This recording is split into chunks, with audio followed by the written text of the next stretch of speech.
سر سادہ سا سوال، ہم نے ثابت کر دیا کہ we are one of the best when it comes to the air force. ہماری ٹیکنیک، ہمارے جہاز، ہماری ٹریننگ سب سے بہترین ہے. چشتی صاحب، how would you describe this? میں نے صبح اس کے اوپر ایک ٹویٹ بھی کیا تھا کہ وین J-10C اور فائٹنگ یہ جو F-15 ہے، یہ ایک کمبیکٹ جو ہے اس کے اندر موو کریں گے تو اس کا کیا نظارہ ہوگا؟ ہاؤ ڈو یو سی؟ بہت شکریہ گھومن صاحب، مجھے انوائٹ کیا، اور یہ واقعی بہت مبارک دن ہے پاکستان کے لیے، سعودی عرب کے لیے ان پرٹیکولرلی، اور جنرلی مسلم امہ کے لیے. یہ نظارہ جو آپ کر رہے ہیں، میں اپنے آپ کو خوش قسمت سمجھتا ہوں کہ پچھلے سال پاک فضائیہ کی ایک ایکسرسائز تھی جس میں 26 ملک حصہ لے رہے تھے، اس کا نام تھا انڈس شیلڈ ایکسرسائز. وہ پاک فضائیہ کے 2 آپریشنل بیس پر ہو رہی تھی. مجھے اعزاز تھا کہ مجھے بلایا گیا تھا، اور جو سعودی عرب کے جہاز ٹورنیڈو جہاز تھے وہ، اور پاک فضائیہ کے جو J-17 تھنڈر اور J-10C، ان کو میں ایک نظارہ دیکھ چکا ہوں سامنے، ایک ہی ٹارمیک پر کھڑے ہوئے ایک بیس پر یہ اڑ رہے تھے اور مشن آپس میں کر رہے تھے. تو میں اس کی ایکسٹینڈڈ ورژن کو ویژولائز کر رہا ہوں جو آپ کہہ رہے تھے کہ آنے والے وقتوں میں کیسا نظارہ ہوگا. اس پہ کوئی شک نہیں ہے کہ 2 چیزوں پہ بہت ایڈوانٹیج ہمیں حاصل ہوگا.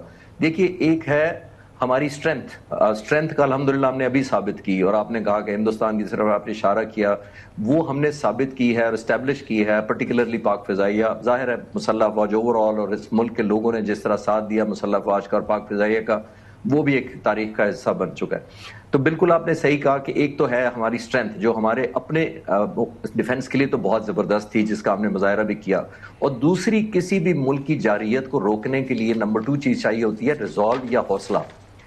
قطر کے پاس سب کچھ تھا سوائے یہ دوسرے والا جو میں نے کہا ہے، ریزالو تھا کہ نہیں تھا، یا اس کو اس حد تک انیبل نہیں ہونے دیا گیا تھا. قومیں جب اکٹھی ہوتی ہیں تو دونوں چیزوں میں ایڈ آن کرتی ہیں، ویلیو ایڈ کرتی ہیں. کیونکہ ہم نے مئی 2025 میں آپ نے نوٹ کیا ہوگا ہماری فتح حاصل ہوئی، اور میں ان دنوں بھی آپ کے پروگرام میں ایک دفعہ عرض کیا تھا کہ victory has value and then power talks to power. Victory ہم نے ہماری اس نے ویلیو الحمدللہ اللہ کے کرم سے بڑھ ہوئی، اور پھر پاور جتنی ہے آج کی نہیں، بہت سارے ملک اب پاکستان سے ان جنرل اور پاک فضائیہ سے ان پرٹیکولر کلیبریٹ کرنا چاہتے ہیں، ٹریننگ لینا چاہتے ہیں. مجھے بھی اعزاز حاصل ہوا کہ میں نے بھی as a national defence instructor وہاں جا کے سعودی عرب آرم فورسز میں ٹریننگ دی ہوئی ہے.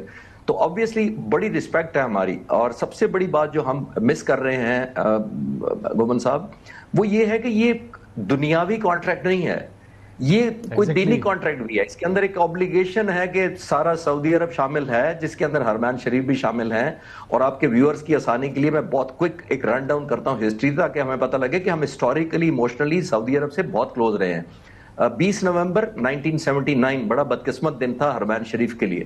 وہ اس لیے کہ کچھ دہشت گردوں نے قبضہ کر لیا تھا، بہت دنوں کی پلاننگ کر کے جنازوں کے بہانے جو اندر لائے جاتے تھے، اس زمانے میں اس کی سیکیورٹی چیک نہیں ہوتا تھا، تو انہوں نے اسلحہ لا کے ٹنلز میں بیسمنٹس میں کھود کے تو ہائیڈ آؤٹ کر لی تھی. اور 20 نومبر 1979 کو انہوں نے سارے جو عبادت کرنے والے وہاں موجود تھے مسلمان ان کو ہاسٹیج بنا لیا تھا. اور اس وقت بھی پاکستان کے کمانڈوز نے جا کر 2 ہفتے تک خود اپنی جانیں بھی دے کر تقریباً 250 لوگوں کو جہنم واصل کیا تھا. آپ ذرا ویژولائز کریں. تو یہ آج کی نہیں ہے، اور اس وقت بھی سعودی عرب کو پاکستان ہی نمبر 1 پرائرٹی لگا تھا کہ یہ وہ لوگ ہیں جن کی ایموشنل کنیکشن ہے، جو دنیاوی ملٹری الائنس اور ملٹری ایگریمنٹ سے آگے کر کے لڑیں گے. اور بائی دا وے 2 ہفتے بھی اس لیے لگے تھے کہ وہ ڈگ آؤٹ تھے، کمرہ بائی کمرہ، کوریڈور بائی کوریڈور صاف کیا گیا تھا، تب جا کے 2 ہفتے لگے تھے، اور شہید بھی ہوئے تھے ہمارے سولجر کمانڈوز کچھ. تو میں نے کہا ہسٹوریکلی کنیکٹ کر دوں. 82 میں ہم نے ایک ایگریمنٹ کیا تھا جس میں ہمارا ایک بریگیڈ گیا تھا سعودی عرب. تو یہ ایک لانگ ہسٹری ہے، لیکن میں بڑا اچھا فیوچر دیکھ رہا ہوں الحمدللہ. ہمارا ریزالو وار کا ایکسپیرینس ہمارا بہت زیادہ ہے. پاک فضائیہ خاص طور پہ میں دیکھ سکتا ہوں یہی F-15 جو امریکن آرسنل کے ہیں، ان کے پاس صاحب حسن بھی ہیں، چودھری غلام حسن صاحب بھی ہے، وہ بھی اس پہ آپ سے سوال بھی کرتے ہیں، کامنٹ بھی. ایک جو اسٹریٹجک میوچل ڈیٹرنس ایگریمنٹ ہے ناظرین کی سمجھ کے لیے، اس کا مطلب ہم یہ سمجھیں کہ ضرورت پڑنے پر ہمارے تمام ایسٹس ہم استعمال کریں گے سعودی عربیہ کی حفاظت کے لیے، اور گاڈ فوربڈ اگر ہمیں ضرورت پڑتی ہے، انڈیا کے ساتھ ہمارا مارکا ہو گیا یا کسی بھی وجہ سے کسی دوسرے ملک کے ساتھ ہوتا ہے، تو تمام ان کے ذرائع ایسٹس ہماری ڈسپوزل پر ہوں گے، وہ ہمیں آ کے حفاظت ہماری کریں گے.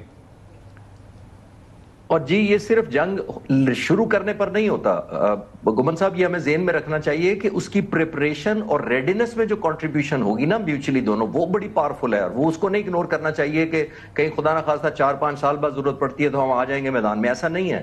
آپ نے جو کیپیسٹی بلڈ کرنی ہے نا میوچل، اس کے اندر بھی کولیبوریشن اوبلیگیٹری ہے اس کے اندر۔ اس کا مطلب یہ ہے کہ وہ اپنا ڈیولپ کریں گے، ہم اپنا، لیکن جب ہم ضرورتوں کو دیکھیں گے تو ہم ایک بگر کینوس کو دیکھیں گے۔ آج تک پاک فضائیہ نے پوری تیاری کی اپنے ایسٹرن بارڈر کے لیے، سعودی عرب نے تیاری کی ہوگی جو سرپرائز میں بھی نہیں ہوگا، آپ نے نوٹ کیا ہوگا اس سے پہلے جتنے ملکوں کو اسرائیل نے تھریٹ کیا ہے یا حملہ کیا ہے، یمن ہے، سیریا ہے، لیبیا ہے، وہ کمزور ملک تھے۔